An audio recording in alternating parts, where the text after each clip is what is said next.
원래 최소 기간이 1년이었는데 이걸 2년으로 그때 된 거구나. 이게. 네네 그렇게 늘렸는데 이게 또 굉장히 문제가 된 거죠. 원래 좋은 취지로 한 건데 네. 조금 더 오래 살 수 있도록 해주겠다. 근데 집주인들이 보니까 2년간은 이제 집세를 못 올려요. 그래서 아예 올렸구나. 한꺼번에 올린 거죠.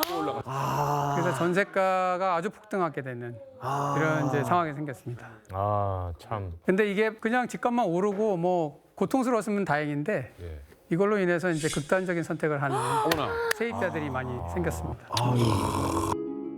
서울 천호 일동 황모 씨 집 지하방에 새들어 사는 30살 엄 씨는 전셋값을 마련하지 못하는 것을 비관해 방 안에 연탄불을 피워놓고 자살을 기도해 부인 김 씨와 두 자녀는 숨지고 엄 씨는 오늘 새벽에 숨졌습니다.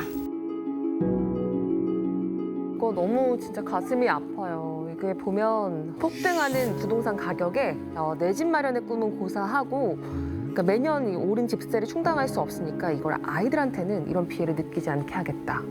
이런 내용을 남기셨다고 하네요.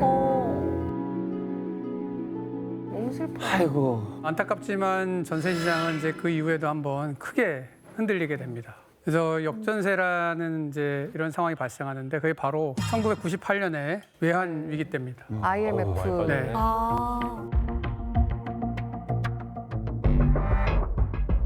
6개월 사이에 전세 가격은 30% 정도 내려갔고요. 너무 매매 가격은 20% 정도 내려갔습니다. 이러한 이제 폭락이 되면 어떤 현상이 발생하죠? 아무도 안 살 것 같아요. 패닉 세일. 네. 그렇죠. 뭐 그런 것도 있고 전세 입장에서 보면 역전세난이 이제 발생하는 거예요. 그렇죠. 네. 원래 1억이었던 전세가가 7천만 원으로 내려갔으니까 1억에 이제 들어있는 사람들은 내 돈. 내가 이제 나가려고 할 때 불안해요. 돌려받지를 못하잖아요. 뭐 그 다음 세입자가 1억을 주고 들어와야 되는데 7천만 원밖에 안 주니까 임대인 보고 돌려달라 그러면 임대인이 알아서 뺏어 나가라 하든지 이러니까 이제 굉장히 문제가 심각해진 거죠. 그럼 그러네요. 그럴 때 법적으로 구제책이 있나요? 네, 그런 거는 이제 임차권 설정이라고 해서 우선 이제 내용 증명을 보내갖고 임대인한테 내가 나갈 날짜가 됐으니 돈을 주시오. 언제까지 안 주면 나는 임차권 설정을 하겠소. 그러면 임차권 설정을 하게 됩니다. 그러면 이제 임차권 설정을 하고 나서 바로 경매에 붙일 수가 있거든요. 네, 설정 등기가 되면 7천 시세대로 받는 거 아닙니까? 아니죠. 매매가로. 매매가는 7천이 아니니까. 매매가도. 네, 전세가가 지금 내려가가지고 못 전세가라서 주겠다고 하는 거니까. 네, 매매가도 매매가가 만약에 떨어지면. 1억 밑으로 내려갔다 그러면 이제 깡통 전세가 되는 통이 거예요. 되는 거예요. 역전세가 그때는 아니라. 뭐 경매를 붙여도 내 붙여도. 돈을 다 물 돌려받죠. 근데 이 이후에 이제 우리가 IMF 경제 위기를 극복하면서 상당히 이제 제 궤도로 올라왔거든요. 2000년대 초중반에. 그래서 2000년대 뭐 중반 정도 이후부터는 꾸준하게 이제 매매가나 전세가가 오르게 됩니다. 우리나라가 오늘 IMF 체제에서 완전히 벗어났습니다. 지난 97년 말 외환 위기 당시 IMF에서 빌린 195억 달러를 당초 계획보다 3년을 앞당긴 3년 8개월 만에 갚음으로써 경제 주권을 회복했습니다.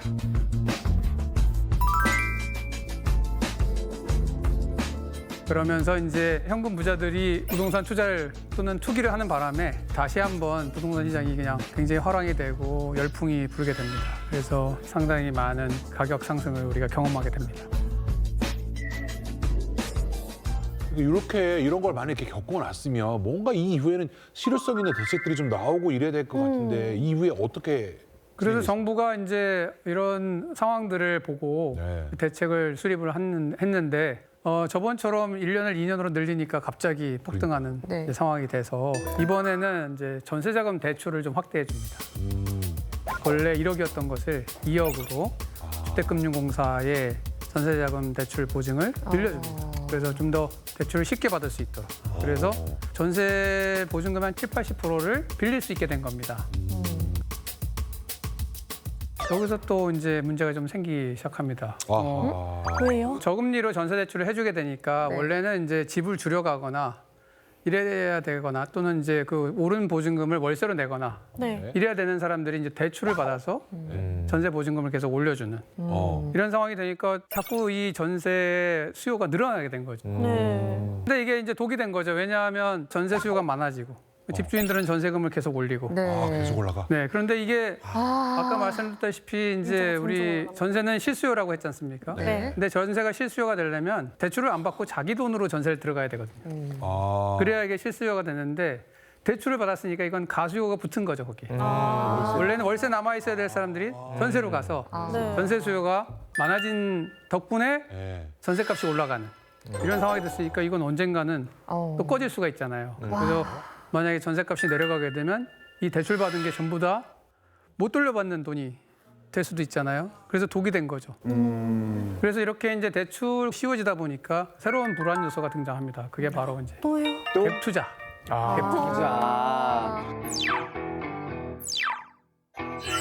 그래서 이 갭 투자나 갭 투기를 이용한 이제 다주택자가 대량으로 이제 생기게 되고 전세 가격이 매매 가격에 근접하는 이러한 이제 깡통 주택들이 많이 생기게 되는 거예요. 통계를 보게 되면 이제 2018년에 14.6% 정도였던 갭 투자 비율이 2021년 3년 후에는 41.9% 올라갔다 그럽니다. 41%. 거의 절반 근데 이 아니에요? 정도면 저도 하고 싶네요. 그놈의 갭 투자.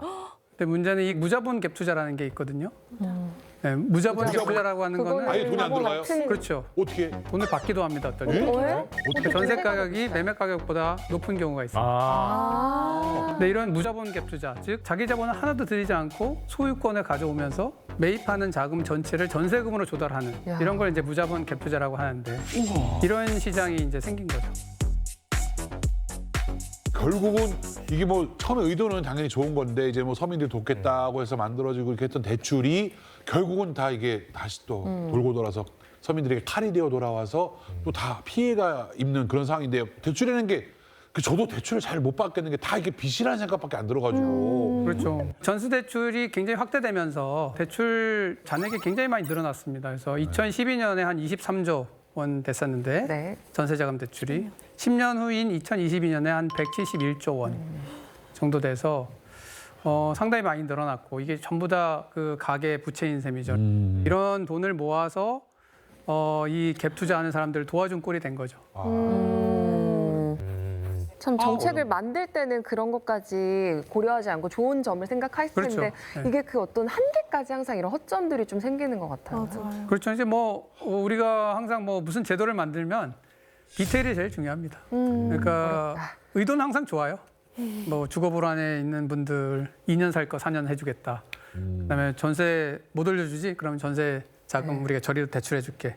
다 의도는 좋은데 그것이 나중에 가져올 결과까지도 생각을 해가면서 대출의 규모를 어느 정도 컨트롤한다든가 이렇게 했어야 되는데 그렇게 못한 거죠. 그러면서 이제 아주 복잡한 문제를 이제 야기하게 됐습니다.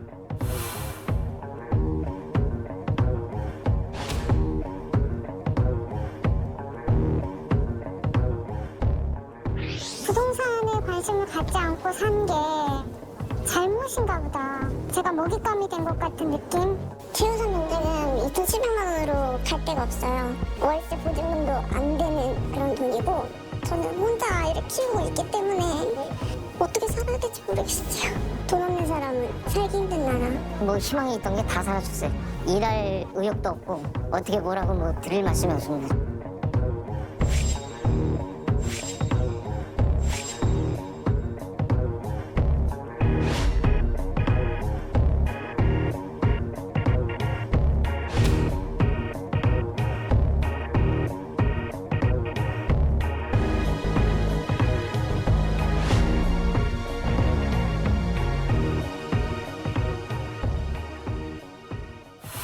정말 피눈물이 느껴지는 이거는 것 뭐 같아요. 모든 사람 다 공통이고 뭐 연예인분들 중에서도 뭐 유명하게 뭐 기사 났던 분들 뭐 사기당했다 이런 분도 많고. 네, 저도 전세 살면서 한번 예. 피해를 입은 적이 있어요. 무슨 전문가 쌤이요? 네, 무슨 일이요?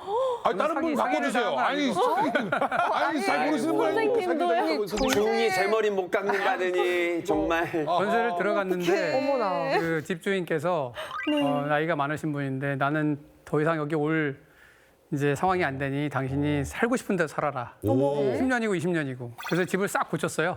네. 오. 내가 1년 만에 어떤 다른 분이 오더니 내가 집주인인데 이제 좀 나가주면 안 되겠냐 그래서 어머나. 그럼 앞에 알아보니까 그분이- 팔았어요. 얘기도 안 해주고 팔아도 되는 거예요? 아 그렇습니다. 우리나라에서. 나는 얘기는 해주고 받거든데.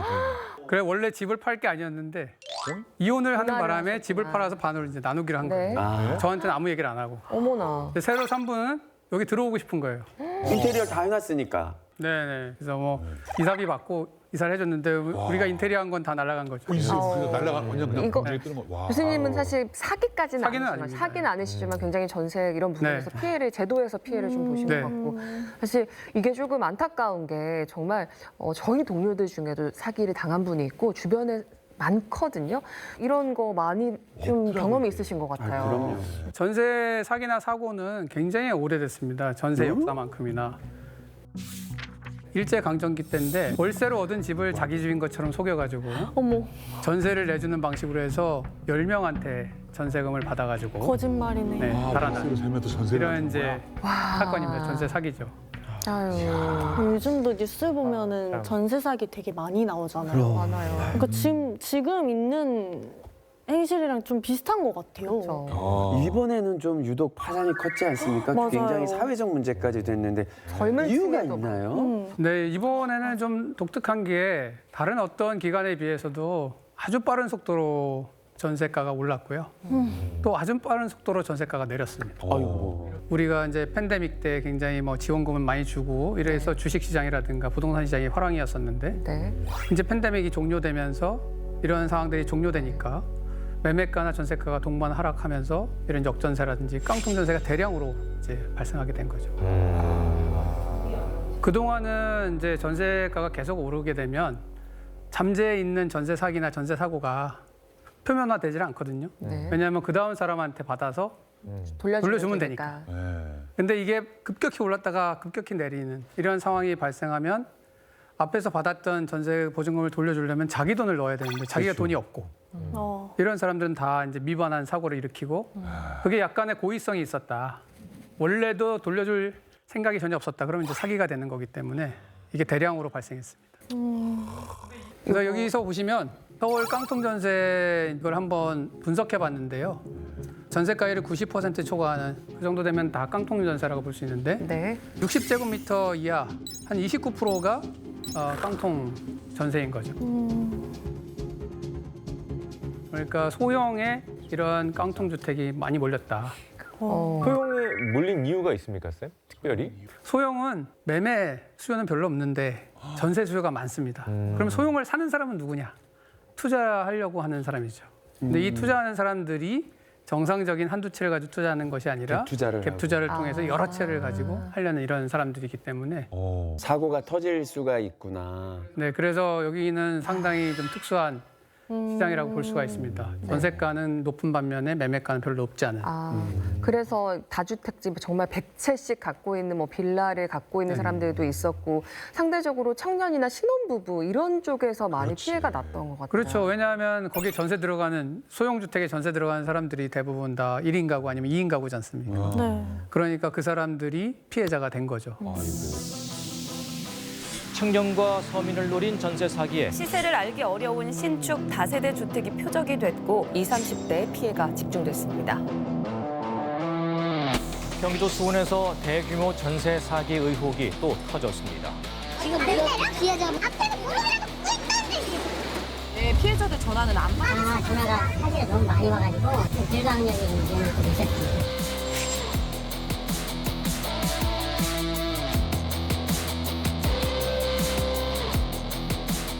일명 쪼개기 부칙이라고 지금 다른 피해자분들이랑은 좀 다른 케이스인데요. 이건 어떻게 되는 거냐면 한 건물에 이제 다세대인 경우에 20채가 있을 수 있잖아요. 네. 그러면 이거를 이제 쪼개기 대출을 받아서 이 건물 전체의 가액이 40억이다. 근데 한 20억에서 25억 정도 대출을 받습니다. 그리고 쪼개기 대출이기 때문에 101호에 걸려 있는 대출은 301호에서는 알 수가 없어요. 그러면 301호, 101호 이 사람들이 들어올 때 대출금 얼마 없다 속여서 여기서 한 30억을 또 보증금을 받아요. 그러면 건물 가액은 40억인데 아까 뭐 25억에다 30억, 그럼 한 55억을 이 사람이 가져간 거죠. 그러고 이제 잠적합니다. 야, 피해자들 엄청 진짜. 정말 힘드시겠네요. 기획 사기네. 그러니까. 기획 네. 사기. 수원 일대에서 발생한 전세 사기 의혹 사건과 관련해 고소인은 470명, 피해액은 710억 원으로 집계됐습니다. 그래서 이런 신축 빌라 이제 그 분양 과정에서 많이 생기는데 빌라는 대부분 매입하려는 사람이 없습니다. 빌라 같은 경우에는 사는 그 순간부터 가격이 떨어지는 경우가 많기 때문에. 근데 이거 누군가 사줘야지 뭐 전세를 냈든지 뭐 건축주도 돈을 이제 벌잖아요. 그렇죠. 그 사주는 사람을 찾는 거거든요. 근데 사주는 사람이 없으니까 이제 바지 집주인이나 이런 사람들 데려다가 이 사람들한테 돈을 주고 네 명의로 가져가라. 근데 이 사람 입장에서는 내가 소유권을 가져오는데 내가 돈을 받고 가져오는 거죠. 근데 이게 어떻게 가능하냐면 원래 신축 빌라는 거래 사례가 없기 때문에 가격이 얼마인지가 정확치 않아요. 네. 근데 이 가격을 좀 속이는 거죠. 한 2억짜리 시세인데 이걸 한 2억 5천이라고 속이고 전세금을 한 2억 2천 받습니다. 아이고. 그다음에 1,000만 원은 이제 바지 집주인한테 네. 주고 1,000만 원은 중개사한테 주고 이러고 이제 2억을 가져가는 거죠. 근데 나중에 알고 봤더니 시세가 2억 5천이어서 내가 2억 2천에 전세를 들어왔는데 네. 나중에 나갈 때 보니까 어라 시세가 훨씬 2억밖에 안 되네? 아무도 안 사. 네, 아무도 안 사고. 일단 시세가 2억이니까 그러니까 전세금은 한 1억 8천, 1억 7천 될 거 아니에요. 네. 그럼 여기서 한 5천만 원의 갭이 생기잖아요. 네. 그러면 집주인한테 돌려주시오. 그러면 집주인 난 모르겠어요. 아이고. 알아서 빼가지고 나가시든지 아니면 뭐 경매를 붙이시든지 마음대로 해라. 이제 이렇게 자빠지는 거죠. 그럼 해볼 방법이 없어요. 근데 법적으로는. 처벌을 그냥 세게 해야 되는 거 아닌가? 그러니까 이게 지금 이제 그래서 기획 파산이고 이런 기획 파산을 다스리겠다고 하는 게 이 벌 주겠다고 하는 게 이제 전세 지원 특별법입니다. 그래서 이런 상황에서 이제 사기범들을 이제 구속시키거나 뭐 이렇게 하고 있는 거고 피해자들에 대해서 이제 여러 가지 지원책을 쓰고 있는 거예요. 하하. 아니 근데 쌤, 뭐 제도를 뭐 보완한다 그래도 또 다시 발생하고 한다는 거는 또 근본적인 허점이 있는 게 아닌가라는 생각이 들거든요. 그렇습니다. 속성상 전세라고 하는 게 이제 사금융이라고 아까 말씀드렸잖아요. 개인 간에 이제 계약을 맺은 거기 때문에 사실은 공적인 기관, 뭐 은행이라든가 이런 데하고 계약을 맺은 거에 비해서는 이런 어떤 사기라든지 내가 돌려받지 못할 이런 위험이 항상 큰 거죠. 우리가 개인 간에 돈 거래를 하면 못 받는 경우가 많이 생기잖아요. 그런 거라고 생각하시면 됩니다. 그러니까 전세에 대해서 개선하려고 하는 노력은 있었지만 그것이 충분하게 국민적인 합의나 이런 게 일어나지도 않았고 데이터. 전세권 설정 의무화 같은 것들을 제가 이제 계속 주장을 하는데 상당히 법무부나 이런 데서 난색을 표합니다. 그거를 하게 되면 다른 것까지 다 고쳐야 되기 때문에 문제가 있다 이렇게 이제 이야기를 해서 쉽지가 않습니다. 하하. 전세는 사실 이제 주거 사달의 굉장히 중요한 발판인데 우리가 굉장히 제도를 디벨롭을 많이 못한 상태에서 지금 사용하고 있습니다. 그래서 이 전세 제도를 어떻게든 개선을 해서 임대인이나 임차인이 이 전세 제도를 이용을 해서 내 집도 마련하고 또 정상적으로 임대 사업을 할 수 있도록 만들어줘야 되는 거죠. 지금 사실 상당히 많은 분들이 전세를 좀 없애고 월세로 좀 가야지 부동산 시장도 안정될 것이다. 이런 주장도 많이 하시는 것 같아요. 전세는 결국 종말할 것이다. 근데 이건 좀 가능성이 있는 얘기로 생각하시나요? 글쎄요, 뭐 제가 죽기 전에는 안 없어질 것 같고요. 제가 보기에는 뭐 한 100년은 지나야 없어지지 않을까요? 그러니까 전세가 사금융이라고 하는 그런 제도적인 측면에서만 보면 은행에서 돈을 잘 빌려주면 전세가 없어집니다. 그렇지. 근데 사금융만 있는 게 아니라 계약 형태이기 때문에 전세가 없어진다는 거는 보증부 월세도 없어진다는 얘기거든요. 근데 우리나라에 외국처럼 월세 한 2개월치만 보증금으로 내고 하는 월세는요. 전체 시장이 1%밖에 안 됩니다. 전월세 시장이. 나머지는 그거보다 훨씬 보증금이 커요. 지금 시중에 전세 보증금이 1,000조가 넘지 않습니까? 그리고 이건 전세 보증금만 따진 거예요. 보증부 월세에 있는 것까지 따지면 몇 천조가 될 텐데 그러면 그 보증금이 전부 다 월세로 전환이 돼야 되고 10억에 전세를 살고 있다. 이런 사람들 강남에 많잖아요. 그러면 월세로 따지면 한 달에 500만 원씩 내야 됩니다. 1년이면 6천만 원. 그거를 낼 사람이 몇 명이나 있을까요? 그러니까 시간이 가면서 점차적으로 보증부 월세 형태로 해서 많이 전환은 되겠지만 이게 전세가 없어지기는 굉장히 어렵다. 이렇게 볼 수 있겠습니다. 앞으로도 이제 굉장히 이 전세 문제 때문에 우리나라의 세입자들이 여러 가지 위험에 직면할 가능성이 높습니다. 높습니까? 네. 그럼 뭐 낮출 뭐 아까 말씀드린 낮추려면은 그러한 제도들을 도입을 해야 됩니다. 전세권 설정 의무화라든가, 네. 그다음에 전세가율 상한제 같은 거 네. 이런 것들을 도입을 해야 됩니다. 또 이제 우리가 전세를 들어가는 입장에서 보면 중개사들을 한 분만 가서 믿고 막 계약하지 말고 적어도 3군데 이상은 가봐야 된다. 부동산 3군데 이상. 그렇죠. 3군데인데 똑같은 물건을 찾으러 가는 게 아니라 옆에 있는 물건도 근처에. 좀 받아보고 그래서 비교를 해봐요, 전세금을. 그래서 내가 들어가려고 하는 집하고 옆에 있는 집하고 상태가 비슷한데 여기는 2억인데 여기는 2억 5천을 달란다. 뭐 그런데 이 부동산 중개인은 여기 굉장히 싼 거야, 좋은 거야, 막 이렇게 얘기를 하신단 말이죠. 그러면 좀 의심해봐야죠. 그래서 우리가 최저가 열심히 검색하는데 네. 집에 대해서는 안 하는 것 같아요. 네. 그리고 이제 등기부등본 보는 방법을 좀 공부를 하시는 게 좋아요. 맞아. 등기부등본 얘기는 많이 중요하다고 들었는데 하더라고요. 등기부등본은 3파트로 나눠져 있습니다. 이제 표제부라는 게 있고, 그다음에 갑부가 있고 을부가 있어요. 네. 표제부에 있는 거는 내가 계약하려고 하는 이 전셋집이 맞는가 그걸 보면 되는 거고, 갑부에 있는 거는 이 집이 손바뀜이 많이 됐나 이걸 봐는 거죠. 많은 사람이 사고 팔고 했다. 네. 그럼 위험한 물건이죠. 아, 정상적인 집은 그렇게 많은 사람이 사고 팔고 하지 않습니다. 짧은 기간에. 네. 을구가 제일 중요한데요. 네. 을구에 예를 들어서 뭐 무슨 은행에 근저당이 잡혀 있다든가, 그렇죠. 그다음에 어떤 신탁회사에 신탁으로 소유권이 이전돼 있다든가. 그렇다면 그 내용을 꼼꼼히 확인하셔야 됩니다. 그 신탁을 하게 되면 보통 담보 신탁을 하게 되는데, 담보 신탁이라는 게 뭐냐면 내가 돈을 빌리려고 하는데 은행에 그냥 빌리면 이 건물 가격을 10억밖에 안 쳐줘요.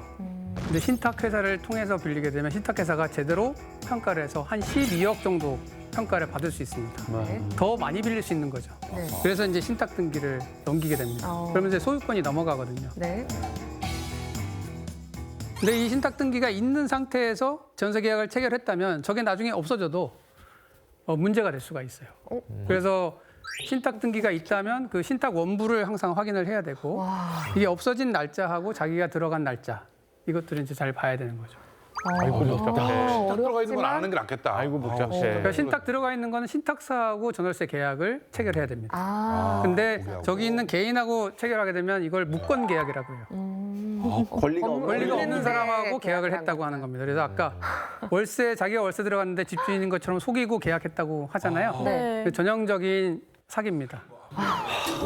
그래서 이 제도적 보완에서 가장 필요한 거는 사실 이제 부동산과 관련된 여러 가지 사실들이 등기부등본에 다 나와야 되는데 잘 안 나온다는 거예요. 그래서 이러한 것들을 한번 우리 볼리비아 사례를 보고 이제 말씀드리겠습니다. 네.